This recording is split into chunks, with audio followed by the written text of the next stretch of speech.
오늘 말씀의 제목이 생명보다 나은 주의 인자하심입니다. 여러분, 이런 신앙 고백 사실 쉽게 할 수 있는 고백이 절대로 아닙니다. 우리가 가장 소중하게 여기는 것이 여러분 무엇입니까? 생명이지 않습니까? 내 생명이 없으면 사실 우리가 알고 있는 모든 것들이 무슨 의미가 있겠습니까? 아파본 사람은 꼭 그런 말씀을 하시더라고요. 야, 건강이 최고더라. 건강. 아프니까 아무 소용없더라. 하물며 생명보다 소중한 것이 어디 있겠습니까? 그런데 오늘 다윗은 분명히 고백하지 않습니까? 내 생명보다 주님의 인자하심이 더 낫다. 과연 주님의 인자하심이 무엇이길래 자신의 생명보다도 그 관계를 더 귀하게 여길까요? 다윗은 자신의 생명보다도 주님과 그 사랑하는 관계, 주님의 은혜를 입는 관계를 더 소중히 여겼다는 그런 이야기입니다. 여러분, 이 말씀은 그냥 우리가 이거냐 저거냐 선택하라는 얘기는 아닙니다. 마치 우리 신앙의 박해지에서 총칼을 들이대면서 너 신앙이냐 죽음이냐 선택해, 뭐 이런 식으로 둘 중에 하나 택하라는 것은 아닙니다. 여러분, 한번 우리가 이 의미를 생각하기 위해서 우리 한번 가정을 생각해 보시기 바랍니다. 우리 가정에서 가장 소중한 것이 무엇입니까? 여러분, 우리 가정에서 소중한 건 무엇입니까? 직장입니까? 집입니까? 가족들의 건강입니까? 자녀들이 좋은 학교 가는 것입니까? 돈 많이 벌고 시집장가 가는 것입니까?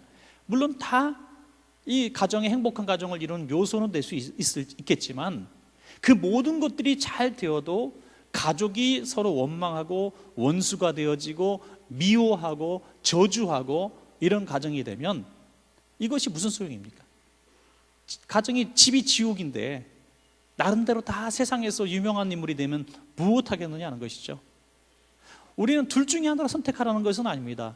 이것도 있고 저것도 있으면 참 좋겠지만 그래도 더 소중한 것이 무엇이냐라고 절대 가치를 우리에게 물어본다면 이 전자의 것들이 없어도 가족이 서로 사랑하고 서로 격려하고 위로한다면 우리는 그것이 더 행복한 가정이라고 말할 수 있습니다. 마찬가지입니다. 우리의 신앙생활 가운데 수만 가지 우리를 충족하게 하고 기쁘게 하는 요소들은 우리를 더 신앙생활을 즐겁게 할 수 있고 행복하게 할 수 있습니다. 하나님의 은혜로 우리가 건강했습니다. 하나님의 은혜로 우리가 부유하게 되었습니다. 하나님의 은혜로 자녀들이 잘 됐습니다라는 것은 우리 신앙생활에 참으로 즐거움을 줄 수 있습니다. 그러나 그것보다 더 소중한 것은 주님과의 사랑의 관계라는 그런 말씀입니다. 여러분, 혹시라도 여러분 가운데 그런 분들은 안 계시죠? 하나님과의 관계는 조금 서운하고 좀 하나님이 나를 별로 사랑하는 것 같지 않아도 자식들이 성공하고 잘 되고 부자가 됐으면 좋겠다, 그런 분들 계십니까? 너무나 힘들고 어려워서 잠시 그런 생각을 할 수도 있겠죠. 그러나 우리의 인생의 끝자락에 서서 만약 오늘 밤에 내 생명이 끝난다고 여겨지는 그 순간이 왔다면, 내일 오늘 밤에 다시 일어나지 못하고 하나님 나라에 갈 수밖에 없는 나의 상황이라면 우리는 진짜 지혜로운 판단을 할 수가 있게 됩니다. 여러분, 항상 저도 그렇습니다. 이거 중요한 일인가 저게 중요한 일인가, 이 일을 해야 되는가 저 일을 해야 되는가, 이렇게 고민할 때 스스로에게 묻습니다. 오늘이 내 인생의 마지막 날이라면 나는 무엇을 선택할 것인가? 그렇다면 가장 현명한 대답을 우리는 들을 수가 있는 것입니다. 여러분, 우리는 이 세상을 살면서 가장 소중한 것이 하나님과의 사랑의 관계인 것을 믿으시기 바랍니다. 여러분, 오늘 본문의 고백은 다윗의 고백입니다. 다윗이 이 고백을 한 시점을 보면 이 고백의 진실성이 더 부각이 되어집니다. 언제냐면 왕궁에 있을 때의, 왕위에 있을 때의 사건입니다. 이제 아들 압살롬과 믿었던 신하들이 같이 투합하여서 반역을 일으킵니다. 믿었던 아들과 믿었던 신하들이 배신한 것이죠. 그래서 쫓겨나면서 달아나면서 이 고백을 한다는 거죠. 그래서 그 시점이 우리에게 이 고백이 얼마나 진실한 것을 보여주는 것이죠. 여러분, 이런 상황 가운데서 우리는 어떻게 해야 될까요? 쉽게 저 같은 사람도 이렇게 얘기할 거예요. 하나님, 저 악한 신하들, 나를 배신하고 또 정말 어리석게 반역한 저 못된 사람들, 또 어리석은 내 아들, 하나님 깨닫게 해주시고 심판해 주십시오. 빨리 나를 다시 왕권을 보고시켜 주셔서 다시 하나님의 살아계심을 보여주시옵소서. 이렇게 기도가 간절히 나올 것 같아요. 그런데 다윗은 그런 기도하지 않았다는 거죠. 그들을 원망하지도 않았고 자기의 신분이 회복되기를 구하지도 않았고, 그러한 가운데서도 주님의 인자하심이 멈추어지지 않기를 위해서 기도했다는 거죠. 여러분, 그런데 이것이 놀라운 우리 신앙의 승리의 비결이 된다는 것을 아시기 바랍니다. 이렇게 고백할 때 그의 마음속에 미움과 증오가 없었기 때문에 평화가 찾아왔습니다. 내적인 평화가 왔다는 거죠. 그리고 하나님의 인자하심을 구할 때 하나님의 인자하심 속에서 그는 하나님의 은혜로 다시 왕위를 회복할 수가 있었던 것입니다. 가장 느린 길 같았고 어리석은 길 같았지만 가장 축복되는 길을 다윗은 선택했다고 하는 것입니다. 오늘도 저와 여러분들에게 다윗의 신앙을 가지라고 주님은 이 말씀을 통해서 말씀하시는 것입니다. 어떠한 상황과 형편에 놓인다 할지라도 그 상황과 형편을 바라보며 원망하고 불평하고 조급해하지 말고 하나님의 관계만 회복하라는 것입니다. 여러분, 역사의 주관자가 하나님이신 것을 믿습니까? 그렇다면 하나님과의 관계 속에서 이 문제가 풀려지는 것이 가장 선한 것이라는 것입니다. 그래서 오늘 이 말씀을 통해서 다윗의 신앙, 내 생명보다, 즉 나의 모든 삶의 요소 부분들 성공 실패보다도 하나님과의 관계를 최우선으로 여기는 자가 받는 복에 대해서 우리가 생각해 보기를 원합니다. 오늘 그런 신앙을 다윗을 통해서 배우기를 원합니다. 첫 번째로, 다윗은 자신의 생명을 위협하는 사람들을 원망하지 않았다는 거죠. 이것이 주님의 인자하심을 구하는 신앙입니다. 자기의 생명을 위협하는 사람들을 원망하지 않았다는 것은 자기의 생명이 주님의 인자하심보다 더 소중하지 않았다고 고백하는 것이죠. 주님의 인자하심을 위하여 자기의 생명을 내려놓습니다. 여러분, 억울한 일을 당하면 또 심지어 생명의 위협을 느끼는 순간에 그 대적자들을 향해서 분노를 쏟아내지 않고 오히려 보이지 않는 하나님을 바라봤다는 것은 자기의 생명에 대한 그만한 집착이 없었다고도 볼 수가 있는 거죠. 여러분, 하나님을 원망하지 않아요. 이스라엘 백성은 광야 생활 가운데 조금만 불편한 것이 있어도, 심지어 먹거리에 충족이 안 되어져도 하나님을 원망했습니다. 먹는 문제 가지고도 하나님을 원망했어요. 어린아이의 신앙이죠.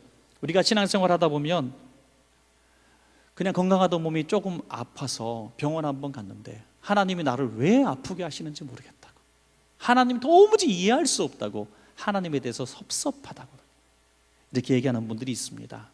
여러분, 다윗 같은 사람은 이러한 상황 가운데서도 하나님을 원망하기는커녕 하나님께 긍휼을 구하는 이 모습을 보게 됩니다. 여러분, 신하들도 원망하지 않았고 아들도 저주하지 않았습니다. 심지어 달아나는 길에 시므이라고 하는 아주 보잘것없는 사람이 죄를 날리고 돌을 던지면서 하나님의 저주를 받은 자라고 조롱하고 멸시할 때 다윗의 칼을 든 신하들이, 특별히 아비새 같은 신하가 칼을 들고 내가 당장에 저놈의 목을 치겠습니다 할 때 다윗은 오히려 놔둡니다.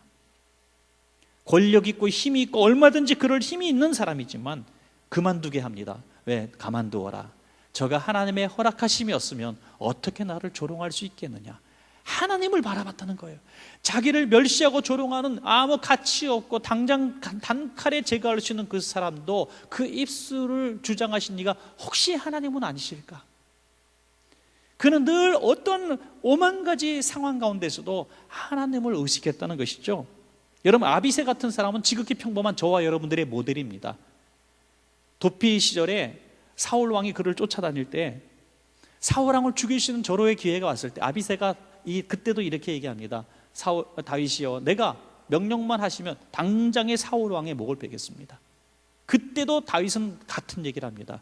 가만두어라. 저는 하나님이 세우신 사람이니 어찌 내가, 하나님이 세우신 사람은 하나님이 폐위할 때까지 내가 기다려야지. 어떻게 내 손으로 기름 부음 받은 자를 내가 처단하겠느냐. 그 순간에도 당연히 억울하고 분통 터지는 상황이었지만 또 나를 통해서 하겠다는 아비새가 있었지만 그는 하나님을 의식했다는 거죠. 여러분, 이렇게 아비새는 평범한, 지극히 평범한 저와 여러분의 모습입니다. 화나면은 보복하고 당연히 내가 이렇게 반항하고 내가 보복하고 이렇게 하는 것이 당연하다는 거예요. 그래서 우리는 이게 정의라고 생각하고 갚아주는 것이 원리라고 생각합니다. 그래서 분노하죠. 화를 냅니다. 그러다 보니까 어느덧 우리는 정의를 외치면서 싸움닭이 되어버린 우리의 모습을 보게 돼요. 이게 정의라고, 이게 올바른 거라고 생각하면서 분노를 표출합니다. 당연하다고 분노를 표출합니다. 그러나 그 순간에도 하나님을 의식할 수 있는 다윗의 신앙이 있습니다. 그래서 아비새는 여전히 신하로 살고 다윗은 하나님의 기름 부은 왕이 되는 것이죠. 여러분, 다윗은 이 모든 상황들을 용납하는 것이 아니라 이것을 참아내는 것입니다. 용납이 아니라 참아내는 것입니다. 왜? 하나님이 하실 일들을 기대했다는 것입니다. 그러므로 다윗은 쉽게 말해서 자신의 모든 성공 실패보다, 아니 자기의 의지보다도 더 소중하게 여기는 것은 하나님이 어떻게 생각하실까 조심했다는 것이죠. 여러분, 한번 다윗의 인생을 보십시오. 항상 일관적입니다. 다윗이 왕이 되려고 애쓴 적이 있습니까? 하나님, 나 왕이 되고 싶어요. 어린아이들도 보니까 나의 꿈을 이렇게 적는 게 있더라고요. 우리 애들도 보니까 학교에서 자기의 꿈을 이렇게 프리젠테이션 하는 거 있는데 재미있더라고요.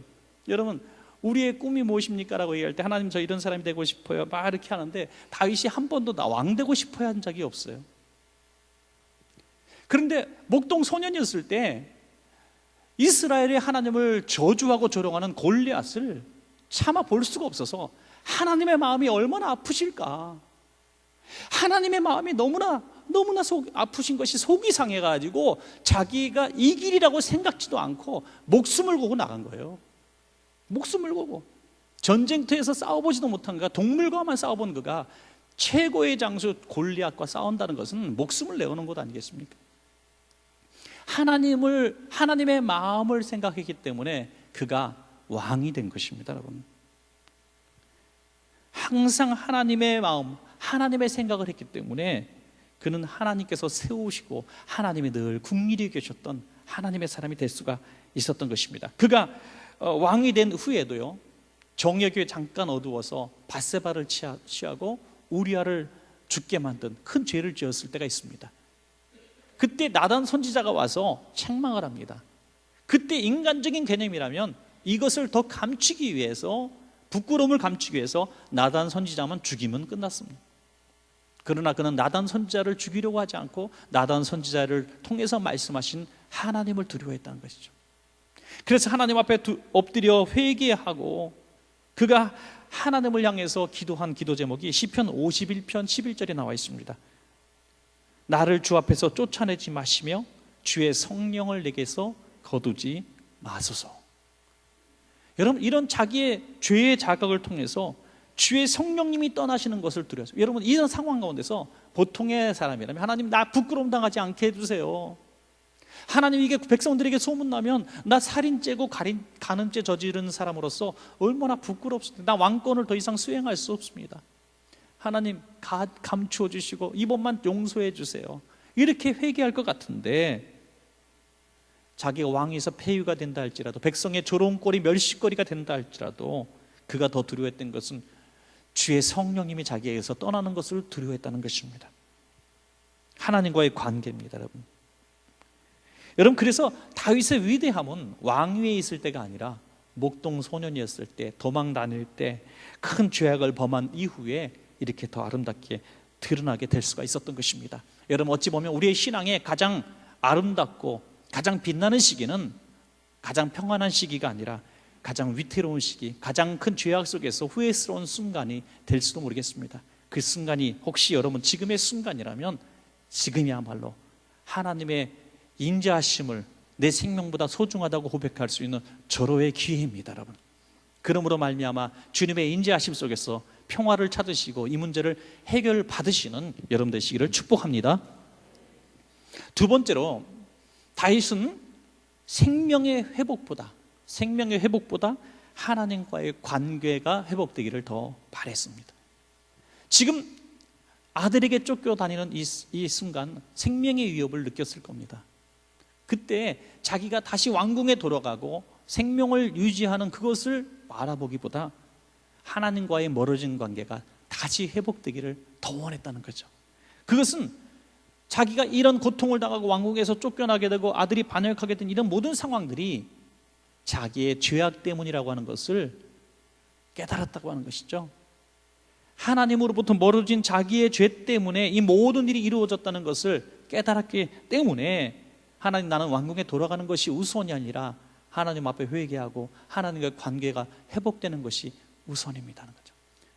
여러분, 쉽게 말씀드려서 이것은 대단한 신앙입니다. 예기치 못했던 엄청난 사업의 위기를 만났고, 육신의 크나큰 질병을 만났고, 자식들이 엄청난 문제를 일으켜서 정말 살맛이 안 나는 상황입니다. 그 상황에, 그 순간에 하나님, 저는 이 순간이 회복되는 것보다, 이것이 다시 원점으로 이전보다 더 좋아지는 것보다 더 중요한 것은 이 모든 일이 내 죄악 때문이라는 것을 내가 깨달은 것이 더 중요합니다. 그러므로 하나님과의 관계가 회복되는 것이 더 우선입니다 라고, 그 모든 문제 해결을 위해 기도한 것이 아니라 하나님 앞에 회개하는 자신의 모습을 보여드렸다고 하는 것이죠. 여러분, 다윗은 한평생 이런 죄의 자각을 가지고 있는 사람입니다. 죄의식 속에 살. 여러분, 어떤 분은 얘기합니다. 우리는 하나님 예수의 피로 항상 죄사함을 받았기 때문에 우리는 나는 죄인이다 라는 생각을 할 필요가 없다고 말하는 사람도 있어요. 너무나 지나친 죄의식도 그 사단이 주는 마음이긴 합니다. 그러나 항상 우리는 거룩하신 하나님 앞에 설 때마다 나의 죄악들이 보여지는 자가 복이 있는 줄로 여러분 믿으시기 바랍니다. 여러분, 어떤 상황을 만났을 때 주님의 인자하심을 구하는 이 성품은 무엇이냐면, 주님, 내가 또 무엇을 잘못했습니까? 심지어 누가 나한테 큰 아픔을 주어도 그 사람을 바라보며 원망하는 것이 아니라, 하나님, 저도 같은 죄인입니다. 제가 죄인인데 죄인이 누구를 정죄하겠습니까? 나도 죄인입니다. 내가 하나님께 큰 용서를 받은 죄인인데 제가 누구를 용서하지 못하겠습니까? 이것이 바로 다윗의 죄의식이었습니다. 한평생 침상이 떠나가도록, 베개가 적셔지도록 그는 늘 어떠한 상황 가운데서도 자신의 죄악을 돌아볼 줄 아는 사람이었기 때문에 하나님의 관계가 늘 아름다울 수가 있었다는 것입니다. 여러분, 하늘나는 새 한 마리도요, 하나님의 허락하심이 없으면 절대로 땅에 떨어져 죽지 않는다는 사실을 분명히 믿으십니까, 여러분? 그렇다고 한다면 오늘 사랑하시는 저와 여러분이 당하는 큰 아픔, 큰 시련이 하나님의 허락하심이 없으면 어떻게 주어집니까? 그것은 그 아픔을 주시고 우리를 고통스럽게 하시려는 하나님의 마음이 아니라, 그것을 통해서 더 소중한 것, 다시 말해서 더 하나님과의 관계가 회복되게 하시려는 하나님의 아픈 매질이라고 하는 사실을 우리가 이해하게 될 때에 주님의 마음을 알게 되는 것입니다. 여러분, 부모의 마음 다 그렇지 않습니까? 자식을, 어린 자식 교훈시킨다고 처음으로 한번 매질 세게 되는 날이 있죠. 평생에 한번 최고로 막 때려본 날, 살려달라고 애가 싹싹 빌 때 막 종아리가 피 터지더라고 때려본 날 한 번쯤 있잖아요. 하도 자주 있어서 생각이 없으신 분도 있겠지만 하여튼 한 번쯤은 있을 거예요. 그날 누가 잠을 못 잡니까? 애는 잘 잡니다. 부모가 못 자는 거죠.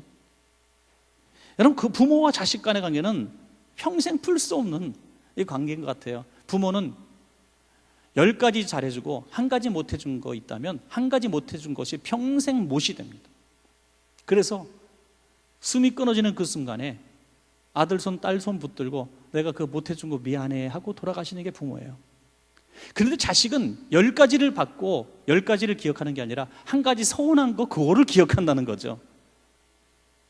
그래서 10가지 고마운 것은 잊고 한 가지 서운한 것을 가슴에 품고 끝까지 살아갑니다. 이것이 부모와 자식 간에 도무지 풀 수 없는 문제죠. 해법이죠. 그러나 하나님과의 관계도 우리는 그렇다는 거예요. 하나님은 우리에게 12가지 더 잘해주시는 게 많은데 우리는 그 한 가지 서운한 거, 지금 아픈 거, 지금 경제적으로 어려운 거, 지금 내가 좀 서운한 일을 만난 거, 이거 붙들고 하나님 앞에 계속 서운하다고 고백하고, 하나님 도대체 무슨 일입니까? 그거 붙들고 막 몇십 일씩 기도하고 금식하고 막 하는 거죠. 그러나 하나님의 마음은 그것을 그렇게 허락하지 않는 이유가 하나님과의 관계라는 것을 알기를 원한다는 것입니다. 여러분, 이사야 선지자의 저는 감동스러운 고백이 우리의 이러한 순간에 고백이 되어야 된다는 거죠. 이사야서 53장 5절에 그가 찔림은 우리의 허물 때문이요 그가 상함은 우리의 죄악 때문이라. 그가 징계를 받음으로 우리는 평화를 누리고 그가 채찍에 맞음으로 우리는 나음을 받아도다. 그가 누구시고 우리는 누군가 하는 거죠.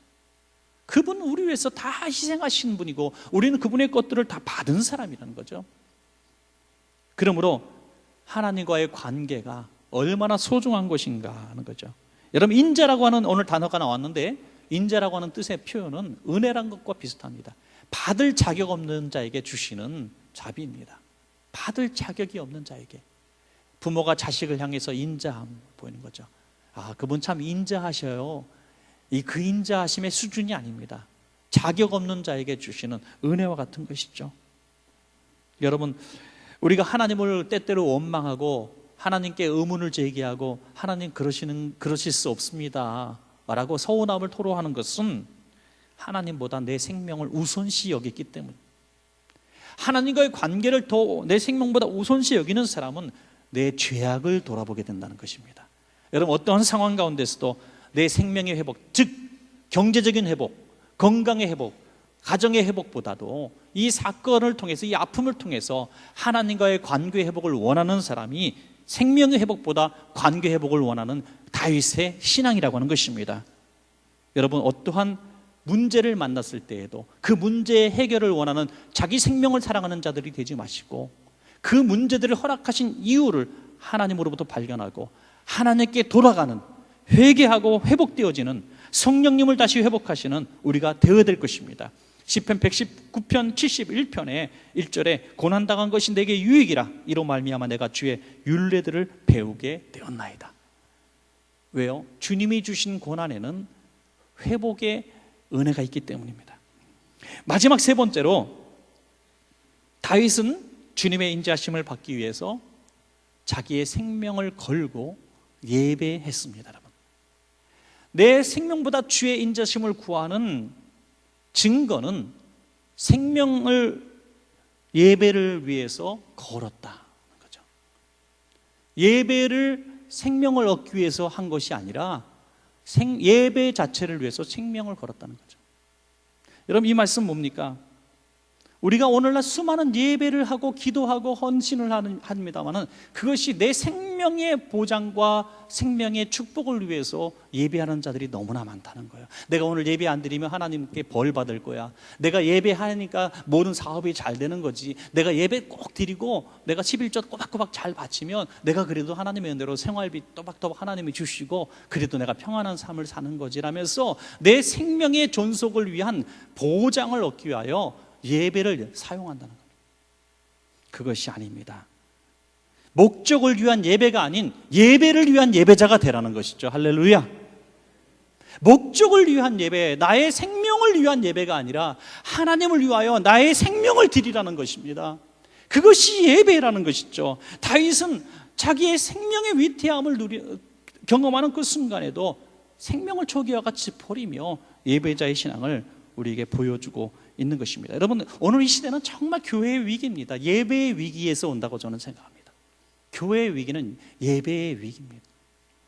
정말 교회마다 부끄러운 일들이 많고 목회자들이 지탄받아야 될 많은 사건들이 일어날 때마다 참으로 쥐구멍이 있으면 들어가고 싶을 정도로 부끄럽고, 정말 이 세상을 향해서 교회가 어떠한 영향력도 어떤 목소리도 낼 수 없을 지금 이 현실을 바라볼 때 정말 하나님 앞에 죄송스럽고 목회자 한 사람으로서 참 부끄러운 일이 너무나 많습니다. 그러나 여러분, 우린 개혁도 해야 되고 법도 새롭게 만들어야 되고 우리가 정말 이 윤리의식도 강화해야 되겠지만 더 중요한 것이 있다는 사실을 아셔야 됩니다. 그것은 우리는 죄에 짓지 않을 수 없는 연약한 존재라는 사실입니다. 우리 모두는 죄인이고 죄의 성품을 가지고 있고 죄를 지을 수밖에 없는 연약한 존재입니다.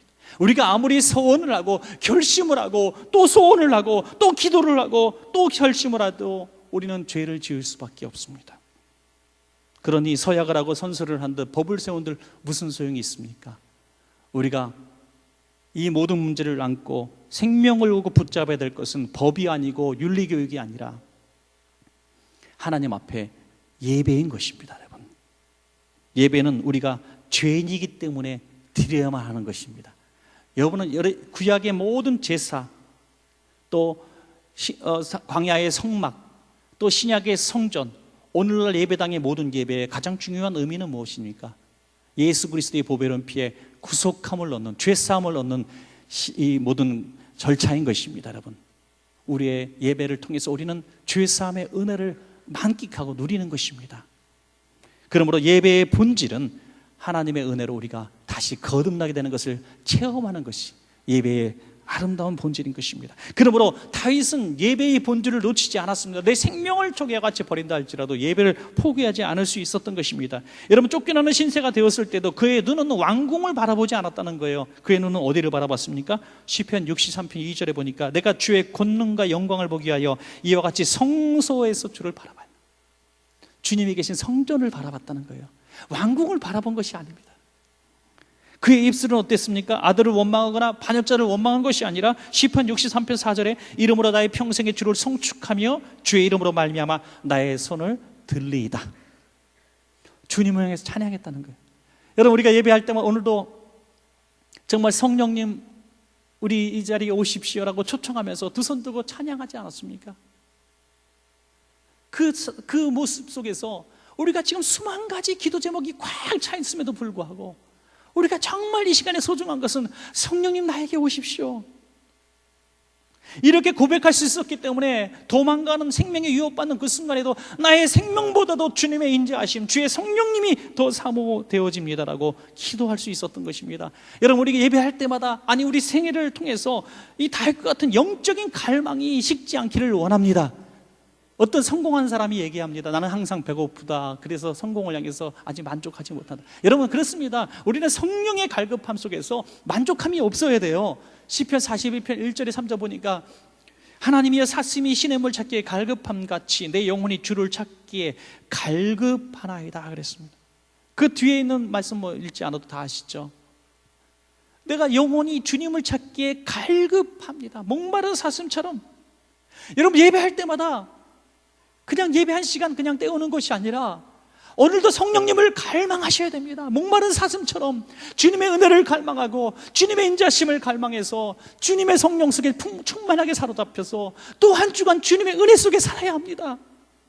여러분, 간절히 소원합니다. 우리 원천교회 성도님들은 예배 시간마다 주님의 성령의 은혜를 충만하게 받아가시기 바랍니다. 여러분, 저는 이 예배의 은혜를 잃어버리고 살아가는 사람처럼 척박한 심령이 없다고 봐요. 여러분, 얼마나 불행합니까? 또한 다윗은 시편 42편 4절에 이렇게 고백합니다.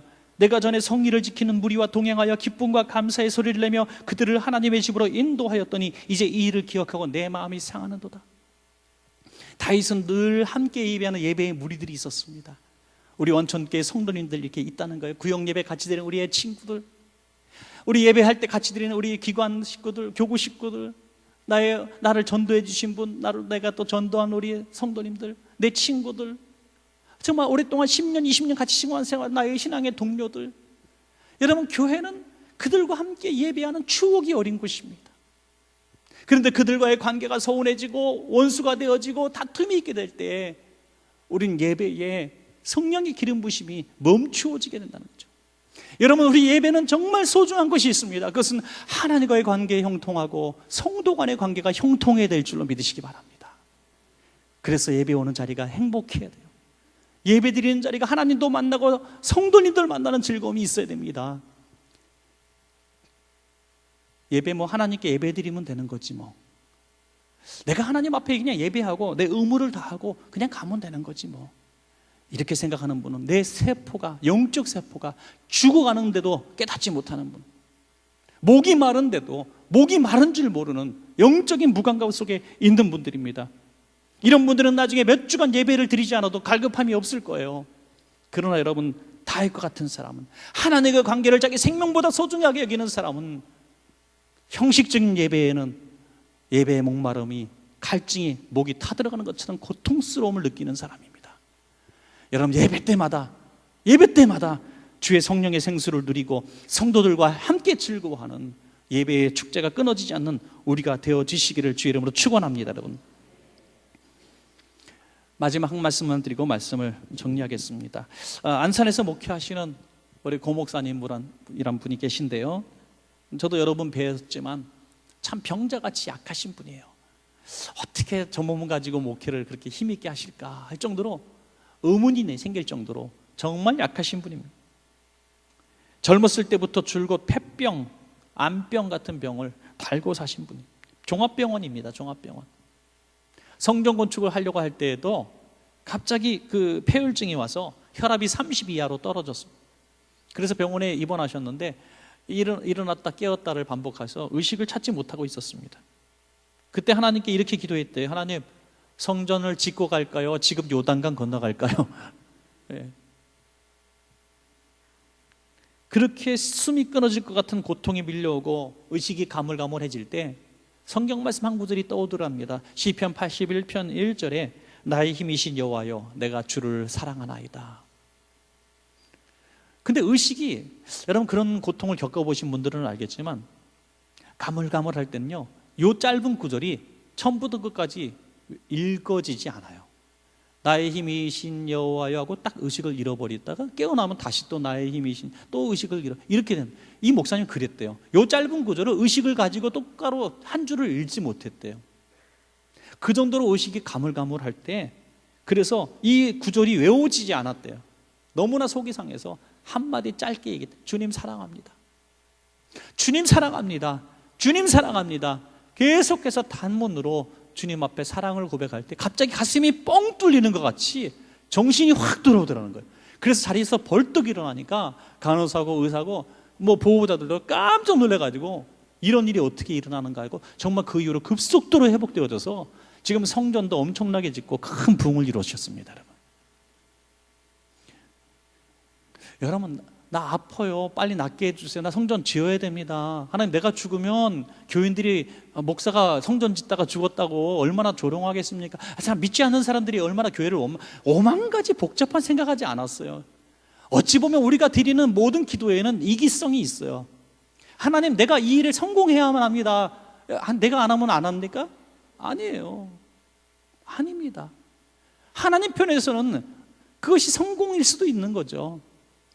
그러나 오만 가지의 모든 요소들을 하나님, 내가 성공해야 하나님께 영광을 돌리지 않습니까? 하나님, 내가 부자가 되어야 내가 하나님 앞에 헌금도 많이 드릴 건데 좋은 일도 많이 하지 않겠습니까? 하면서 자꾸 이기적인 기도를 한다는 거예요. 그러나 하나님이 진정 듣고 싶은 기도의 본질은 주님 사랑합니다예요. 주님 사랑합니다.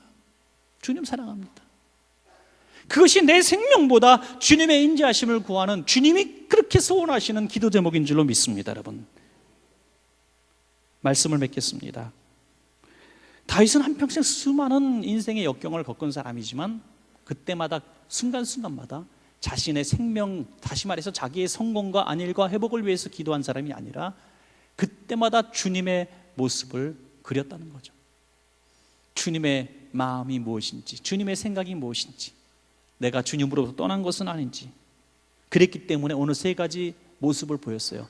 첫째로 원망하지 않았다는 거죠. 원망할 이유가 없는 것이죠. 하나님이 하시는 일들이라 믿었기 때문입니다. 그리고 회개했습니다.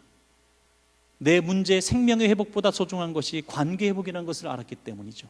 그리고 자기의 생명을 내려놓고 예배의 목숨을 걸었다는 거예요. 예배의 갈증을 느꼈다는 것입니다. 그것이 다윗을 가장 행복하고 평안하고 가장 성공적인 인물로 만드신 주님의 인자하심의 수혜자가 된 비결입니다. 여러분, 오늘도 이 비결을 눈에 확 들어오지 않습니까? 이제는 내 생명보다 주의 인자하심을 구하여 주님의 평안과 또 복을 받는 여러분 되시기를 축원합니다.